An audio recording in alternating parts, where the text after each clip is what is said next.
friends, this is Himanshu Ranjan. Today I came up with MCQ questions which are released by CMA Institute, and today I will discuss paper number 13, Corporate Law and Compliance.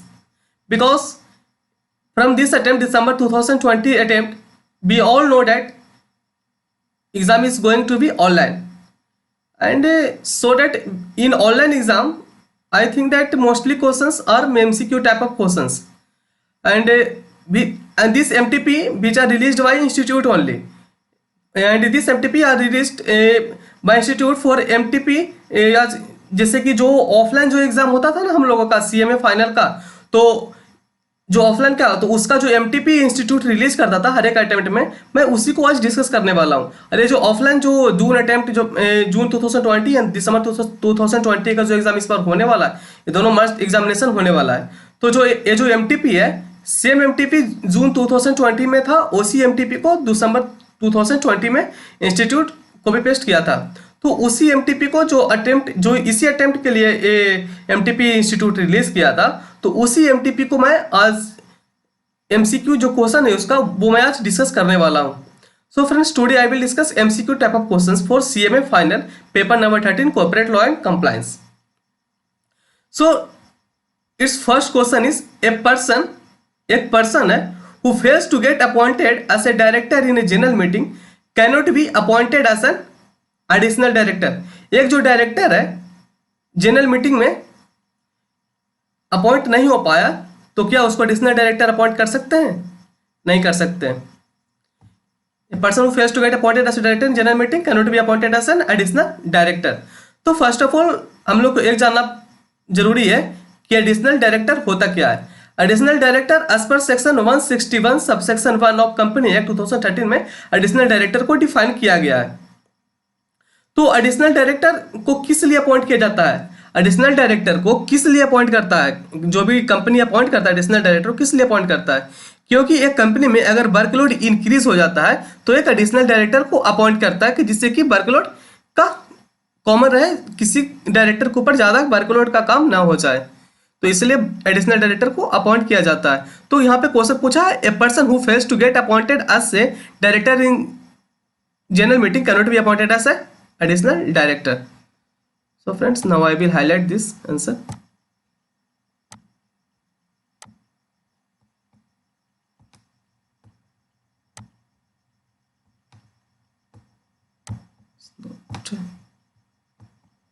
It's not highlighting to understanding what happened। We'll select another color।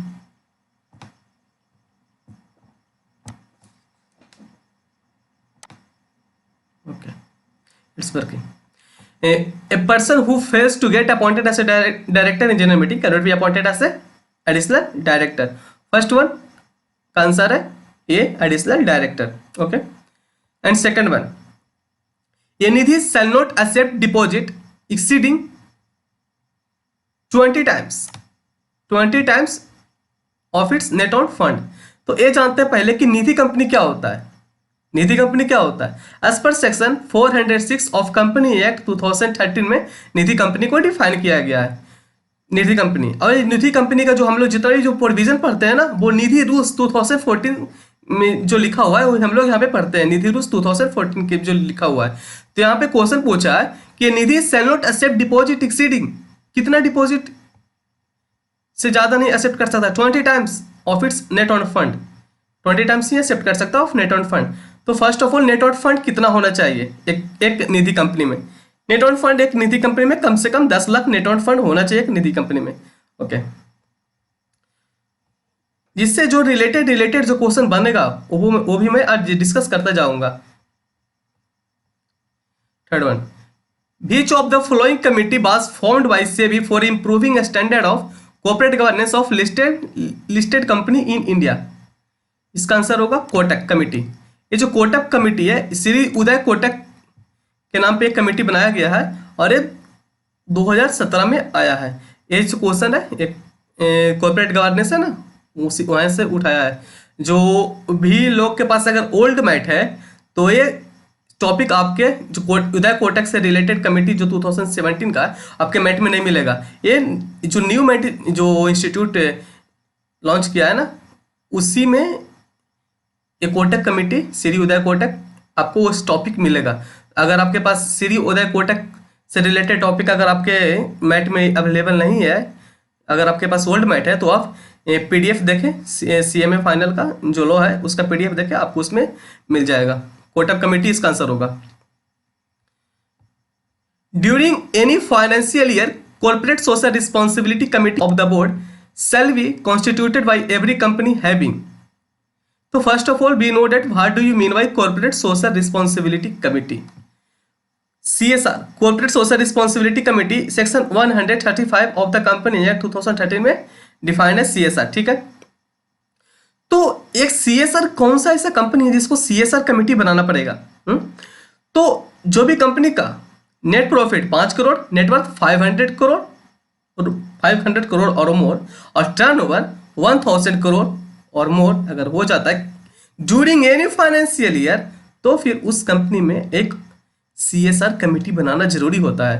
तो यहाँ पे question पूछा कि during any financial year corporate social responsibility committee of the board shall be constituted by every company having, कितना होना चाहिए इसमें, कौन सा?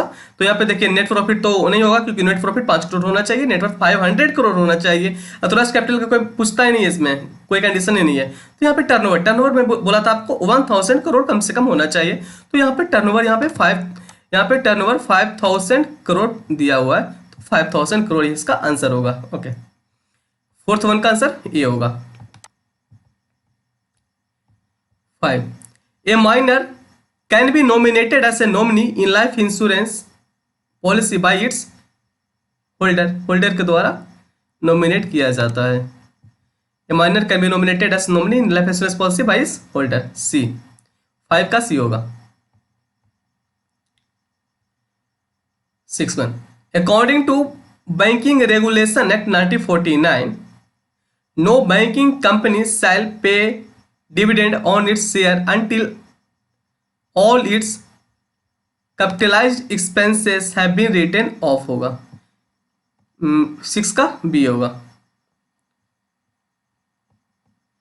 Unless the article require a larger number of member, quorum of a general meeting of a producer company shall be।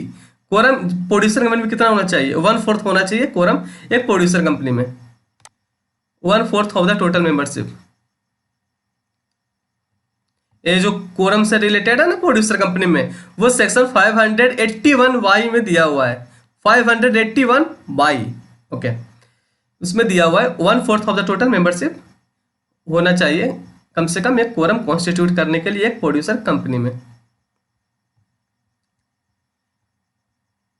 Next one, any person aggrieved by any order of appellate tribunal may file an appeal to the Honorable Supreme Court within 60 days। कोई एक person है अपलेट tribunal से अगर खुश नहीं है उसका डिसीजन से, तो वो सुप्रीम कोर्ट को 60 दिन के अंदर अपील कर सकता है। May appeal to honourable supreme court within 60 days from the date of receipt of order of appellate tribunal, ठीक है। 8 का बी होगा 60 डेज। 9 का unfair competition under competition act 2002 means adoption of practice. Unfair competition किसको किसको बोला जाता है? अनफेयर कंपटीशन कोलूसिव प्राइस फिक्सिंग को भी बोला जाता है। मिनट, कोलूसिव प्राइस फिक्सिंग को भी बोला जाता है, अलोकेशन ऑफ मार्केट को भी बोला जाता है, डिस्क्रिमिनेटरी फाइनेंसिंग को भी बोला जाता है। तो all of the above D होगा। And last one, corporate governance is a blend of the internal and external corporate governance mechanism. जो कॉर्पोरेट गवर्नेंस होता है वो ब्लेंड होता है इंटरनल और एक्सटर्नल मैकेनिज्म। इंटरनल जैसे कि बोर्ड ऑफ डायरेक्टर, एक्सटर्नल मतलब capital market. So friends, today हम लोग तो आज ये डिस्कस किए एमटीपी, जो कि इंस्टीट्यूट ऑफलाइन एग्जाम होता था उसके लिए एमटीपी इंस्टीट्यूट रिलीज करता था। और जो ये तो एक सेट है, एक और सेट है, 2 सेट हमेशा इंस्टीट्यूट रिलीज करता है। एमटीपी ऑफलाइन एग्जाम के लिए करता था, तो एक सेट ये हो गया, एक सेट और है, वो भी मैं आगे का वीडियो में मैं आपके लिए अपलोड कर दूंगा। और जो institute bit questions MCQ type of questions institute release किया है ना, 140 क्वेश्चंस है, 114। तो वो उसमें भी जो एमसीक्यू टाइप ही क्वेश्चन है, तो वो जो 114 जो क्वेश्चंस है वो टोटल एमसीक्यू है, उसको मैं ऑलरेडी डिस्कस कर चुका हूं, और उसका 3 पार्ट्स है, यूट्यूब पे ऑलरेडी अपलोडेड है, वो आप देख सकते हैं।